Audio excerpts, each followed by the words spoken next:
Mazda CX-3 GT Sport Review. What is it? When Mazda titivated its smaller CX-3 crossover last summer, it also introduced a limited edition GT Sport, examples of which remain available. Based on the 2.0 petrol CX-3 Sport navigation, upgrades include subtle silver-colored lip extensions to its sills and front and rear aprons, redesigned 18-in alloy wheels, a tailgate spoiler in gloss black and Nappa leather trim to the seats, dashboard and door cards. Ceramic or gray mica metallic paint options are standard, saving you £550, with the total package costing less than a similarly optioned Sport navigation, which isn't available with the appealing dark brown upholstery. The recent range modifications mirror those made to the Mazda 2 Supermini, whose platform the CX-3 shares, and most of them are aimed at improving all-round refinement. They include extra soundproofing to the tailgate, boot, dashboard and transmission tunnel, with petrol versions also benefiting from new resonance-reducing engine mounts.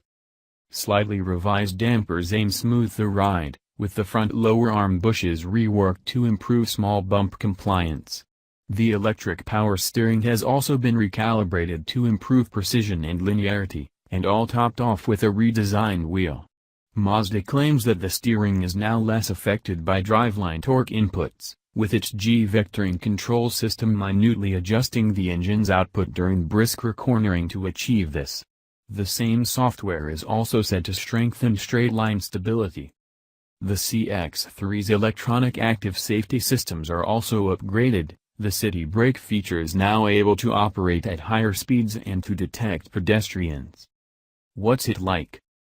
Mazda makes much of its cars being enjoyable to drive, and the 2.0 petrol certainly feels enthusiastically lively from the off. It also feels pretty firmly suspended despite the aforementioned suspension tweaks. The first bend reveals decent resistance to body roll, as you'd hope given the limited pliancy, but it also does a good job of revealing the shape of the road below. Still, it does round bumps off, the suspension functions quietly and the limited body roll encourages keen cornering.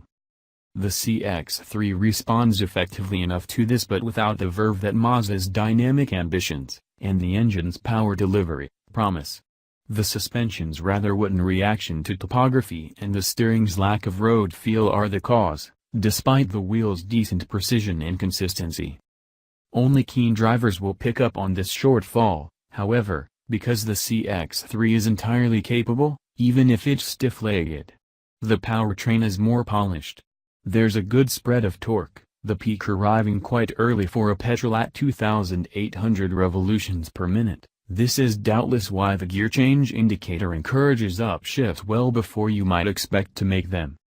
And it duly shuffles along in traffic with no trouble in these higher gears. There are 6 in all, allowing for a quiet cruise. This engine is better suppressed than the Mazda 2's 1.5 when you rev it.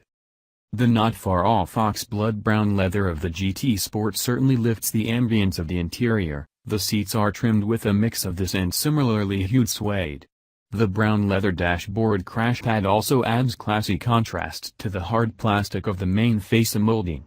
It's pretty comfortable up front, with plenty of space and a good driving position. The CX-3's ergonomic package has improved with the provision of neat head-up display on this version.